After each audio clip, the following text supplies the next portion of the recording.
بسم اللہ الرحمن الرحیم۔ محترم سامعین و ناظرین، السلام علیکم ورحمۃ اللہ وبرکاتہ۔ امید ہے کہ اللہ تعالیٰ کے فضل و کرم سے خیریت سے ہوں گے۔ اللہ تعالیٰ آپ کو، آپ کے اہل خانہ کو ہمیشہ اپنے حفظ و امان میں رکھے، آمین۔ راہ ہدایت و نجات کے سلسلہ کا ولاغ القرآن و حدیث پیش کرتا ہوں۔ اعوذ باللہ من الشیطان الرجیم، بسم اللہ الرحمن الرحیم۔ ذالکم فسق الیوم یئس الذین کفروا من دینکم فلا تخشوہم واخشون الیوم اکملت لکم دینکم واتممت علیکم نعمتی وردیت لکم الاسلام دینا فمن اضطر فی مخمصۃ غیر متجانف لإثم فإن اللہ غفور رحیم۔ صدق اللہ العظیم۔ سورہ المائدہ کی آیت مبارکہ 3 کا بقیہ حصہ کی تلاوت آپ نے سماعت فرمائی۔ اس کا اردو ترجمہ: ذالکم فسق، یہ سب افعال فسق ہیں۔ آج کافروں کو تمہارے دین کی طرف سے پوری مایوسی ہو چکی ہے، لہٰذا تم ان سے نہ ڈرو، بالکل مجھ سے ڈرو۔ آج میں نے تمہارے دین کو تمہارے لیے مکمل کر دیا ہے اور اپنی نعمت تم پر تمام کر دی ہے، اور تمہارے لیے اسلام کو تمہارے دین کی حیثیت سے قبول کر لیا ہے، لہٰذا حرام و حلال کی جو قیود تم پر عائد کر دی گئی ہیں ان کی پابندی کرو۔ البتہ جو شخص بھوک سے مجبور ہو کر ان میں سے کوئی چیز کھا لے بغیر اس کے کہ گناہ کی طرف اس کا میلان ہو، تو بے شک اللہ معاف کرنے والا اور رحم فرمانے والا ہے۔ تلاوت کی گئی آیت مبارکہ کی تفسیر: لہٰذا تم ان سے نہ ڈرو بلکہ مجھ سے ڈرو۔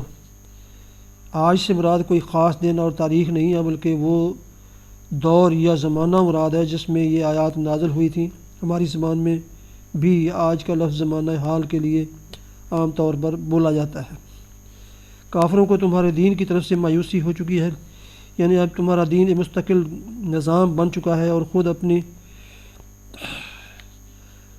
حاکمانہ طاقت کے ساتھ نافذ و قائم ہے۔ کفار جو اب تک اس کے قیام میں مانع و مزاحم رہے ہیں، اب اس طرف سے مایوس ہو چکے ہیں کہ وہ اسے مٹا سکیں اور تمہیں پھر پچھلی جاہلیت کی طرف واپس لے جا سکیں گے۔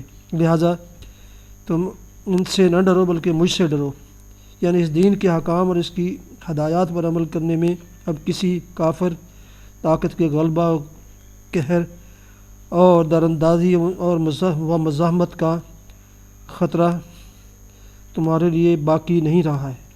انسانوں کے خوف کی اب کوئی وجہ نہیں رہی۔ اب تمہیں خدا سے ڈرنا چاہیے کہ اس کے احکام کی تعمیل میں اگر کوئی کوتاہی تم نے کی تو تمہارے پاس کوئی ایسا عذر نہ ہوگا جس کی بنا پر تمہارے ساتھ کچھ بھی نرمی کی جائے۔ اب شریعت الہی کی خلاف ورزی کے معنی یہ نہیں ہوں گے کہ تم دوسروں کے اثر سے مجبور ہو، بلکہ اس کے معنی صاف یہ ہوں گے کہ تم خدا کی اطاعت کرنا نہیں چاہتے۔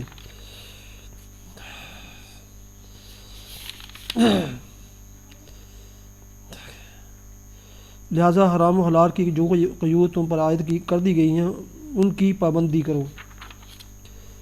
دین مکمل کر دینے سے مراد اس کو ایک مستقل نظام فکر و عمل اور ایک ایسا مکمل نظام تہذیب و تمدن بنا دینا ہے جس میں زندگی کے جملہ مسائل کا جواب اصولاً تفصیلاً موجود ہو، اور ہدایت و رہنمائی حاصل کرنے کے لیے کسی حال میں اس سے باہر جانے کی ضرورت پیش نہ آئے۔ نعمت تمام کرنے سے مراد نعمت ہدایت کی تکمیل کر دینا ہے۔ لہٰذا اور اسلام کو دین کی حیثیت سے قبول کرنے کا مطلب یہ ہے کہ تم نے میری اطاعت و بندگی اختیار کرنے کا جو اقرار کیا تھا، اس کو چونکہ تم نے اپنی صحیح و عمل سے سچا اور مخلصانہ اقرار ثابت کر چکے ہو، اس لیے میں نے اسے درجہ قبولیت عطا فرمایا ہے اور تمہیں عملاً اس حالت کو پہنچا دیا ہے کہ اب فی الواقع میرے سوا کسی کی اطاعت و بندگی کا جوا تمہاری گردنوں پر باقی نہیں رہا۔ اب جس طرح اعتقاد میں تم میرے مسلم ہو، اسی طرح عملی زندگی میں بھی میرے سوا کسی اور کے مسلم بن کر رہنے کے لیے کوئی مجبوری تمہیں لاحق نہیں رہی ہے۔ ان احسانات کا ذکر فرمانے کے بعد اللہ تعالیٰ سکوت اختیار فرماتا ہے مگر انداز کلام سے خود بخود یہ بات نکل آتی ہے کہ جب یہ احسانات میں نے تم پر کیے ہیں تو ان کا تقاضا یہ ہے کہ اب میرے قانون کی حدود حدود پر قائم رہنے میں تمہاری طرف سے بھی کوئی کوتاہی نہ ہو۔ مستند روایات سے معلوم ہوتا ہے کہ یہ آیت حجۃ الوداع کے موقع پر سن 10 ہجری میں نازل ہوئی تھی، لیکن جس سلسلہ کلام میں یہ واقعہ ہوئی ہے وہ صلح حدیبیہ سے متصل زمانہ سن 6 ہجری کا ہے، اور سیاق عبادت میں دونوں فقرے کچھ ایسے پابستہ نظر آتے ہیں کہ یہ گمان نہیں کیا جا سکتا کہ ابتدا میں یہ سلسلہ کلام ان فقروں کے بغیر نازل ہوا تھا، اور بعد میں جب یہ نازل ہوئے تو انہیں یہاں لا کر نصب کر دیا گیا۔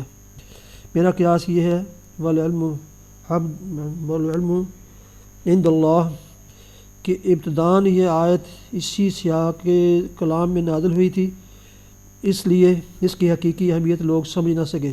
بعد میں جب تمام عرب مسخر ہو گیا اور اسلام کی طاقت اپنے شباب پر پہنچ گئی تو اللہ تعالیٰ نے دوبارہ یہ فکرے اپنے نبی پر نازل فرمائے اور ان کے اعلان کا حکم دیا۔ بے شک اللہ معاف کرنے والا اور رحم فرمانے والا ہے۔ یہ پہلے بھی اس کی تفصیل سورہ بقرہ کے حاشیہ 172 میں دی جا چکی ہے۔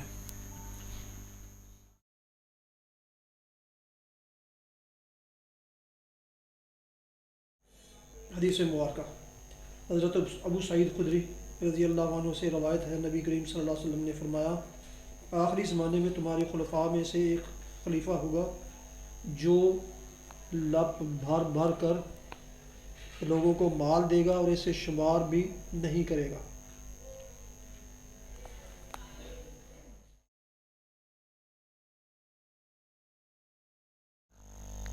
ناظرین، یہ تھا راہ ہدایت و نجات کے سلسلے کا ولاگ، جس میں سورہ المائدہ کی آیت مبارکہ 3 کا بقیہ حصہ کی تلاوت، ترجمہ اور تفسیر بیان کی گئی۔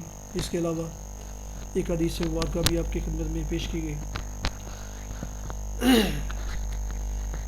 جن دوستوں نے ابھی تک میرے یوٹیوب چینل کو سبسکرائب نہیں کیا، ان سے گزارش ہے کہ سبسکرائب کر کے لائک کر کے بیل آئیکن کو ضرور پریس کر لیں، تاکہ آنے والے ایسے روحانی اور قرآنی ولاگز جو سراسر باعث قرآن، باعث خیر، باعث برکت اور باعث ثواب ہیں، وہ آپ کو باقاعدہ اور بر وقت ملتے رہیں۔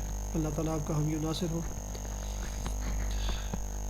آخر میں گزارش ہے کہ میں نے آج طبیعت میری کچھ ٹھیک نہیں ہے، بہتر نہیں ہے، لہٰذا گزارش ہے کہ آپ میرے لیے دعا کریں، اور بھی جتنے ہمارے دوست احباب بیمار ہیں ان سب کے لیے دعائے خیر ضرور کریں۔ اللہ تعالیٰ آپ کو آپ کے اہل خانہ کو ہمیشہ اپنی حفظ و امان میں رکھے، آمین۔ اپنا بہت خیال رکھیے، دعا میں مجھے بھی ضروریات کیجیے گا، میں انتہائی مشکور ہوں گا۔ اس پر آج کا دعا ختم کرتے ہیں۔ السلام علیکم ورحمۃ اللہ وبرکاتہ۔ پاکستان زندہ باد۔ اللہ حافظ۔